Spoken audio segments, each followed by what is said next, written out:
it's really not allowing him to break the pocket, making him stay in the pocket. I mean, you've got to have – we've talked, constantly about having lane integrity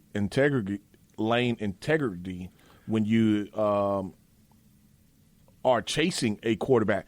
You got to have a plan, and that's the biggest thing. Jalen Hurts has hurt us in the past as a runner, and you can talk about team speed or this guy should be able to handle it until I see it. And I see you with your game plan, and you can consistently do it. He's always going to be a little iffy and scary to me.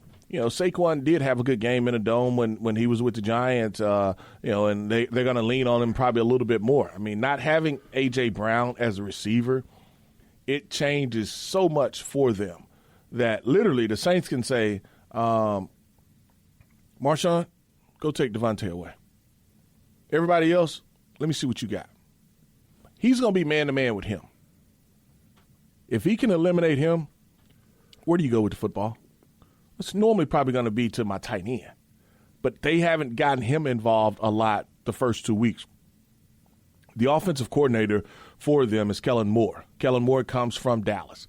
Kellen Moore has had success in the NFL. He's still trying to feel his way around with the Eagles as far as a coordinator and being, with Jalen Hurts. I think the offensive coordinator previous to that was Brian Johnson. Brian Johnson came from Florida, went to the Eagles. Brian Johnson should be with the Carolina Panthers, if I remember correctly, but he's not calling plays. It's Canellis that is calling the plays. I'm fairly sure of that.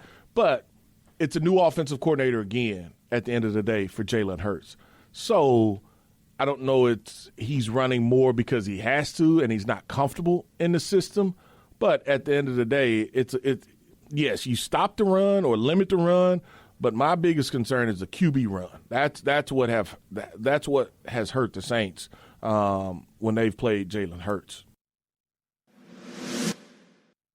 You look at the last 2 weeks, the numbers, they're not very good. Now, the other part of it is you've got a lot of talent on that defense, and I don't know if you're getting a lot of effort on that defense. I don't think that some of those guys are some of those guys on defense are playing selfish. You're not going to name them, so don't worry about it. No, I'm not naming them, but they're playing selfish. Don't worry about it. Yeah. They're playing selfish on that defense right now. That's what's going on. And so I'm interested to see what tweaks they have defensively, though, because like you talked about, Coach Vic, he has a certain style or a certain defense that he likes to play, but he's not getting success. And they haven't. I mean, we're only talking still 2 weeks. Right. 2 weeks of film, but it hadn't been very good.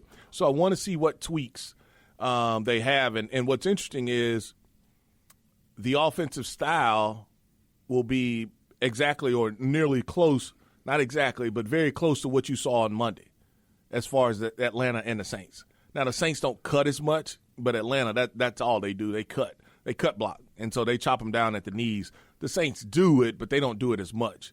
But it's very similar as far as outside zone, scheme-wise. And so, will you see the bear front? We talked about the bear front last week. Defenders in every gap. Yeah, defenders in every gap. And normally it's an extra defensive lineman that comes onto the field. And so I don't know if that's their answer. The only thing about bear, if a team is able to wall you off, it's oh boy, because the extra guy that would be normally in pursuit, he's on the line of scrimmage. Yeah. And so if a team is able to wall you off and cut that defense in half, or if they're able to get outside of you, then you got trouble. And so guys have to be able to win the one-on-ones in a bear front. And it's the same offensively. But, Mike, here's something. You have here, I'll give you this. Flip chart? Yeah, a flip chart. I got it. So you have it already. So you can look at it here. I want you to cheat. No, you need both of them. Because okay. Tell me who the starting defensive ends are for the Eagles. Bryce Huff and Josh Sweat will be the edge. I mean, they run. Yeah, it's a 3-4 look. Right. But those are the two defensive ends. Right. Tell me again. Bryce Huff number 0, and 19, Josh Sweat. I have to do the numbers with the names. How much do they weigh? Bryce Huff is 260, 290, 255. I can't see mine. Yeah, it ain't 295. 255, and Josh Sweat is 251. Who are the Saints' offensive tackles? It would be Trevor Penning and Taliesa Fuaga. How much do they weigh? All right. I should know. Well, it was on the flip chart. That's why. I know, but man, you cheat. You wanted to look at it your way. All right, Trevor Penning is 325, and Fuaga is 324. So we got about 70 pounds on each guy. Do I need to speak any further? No, you don't. Let me say this: the Eagles' offensive line. Now they got a huge. Mylota. Their offensive line probably averages about 325. Right, they bring their team weight up incredibly. Mylota's 346, 333, 290, 363, 317. Holy cow! Yeah, it's a whole different. The Saints defensive line, I would probably carry an extra guy, and you're gonna find out a lot about the Saints defensive line this week. Yeah. I mean, that's some. You're gonna find out a lot about them. And when we were talking about the Eagles' defense, but my point was, yeah, you have a weight advantage on the edge. Right.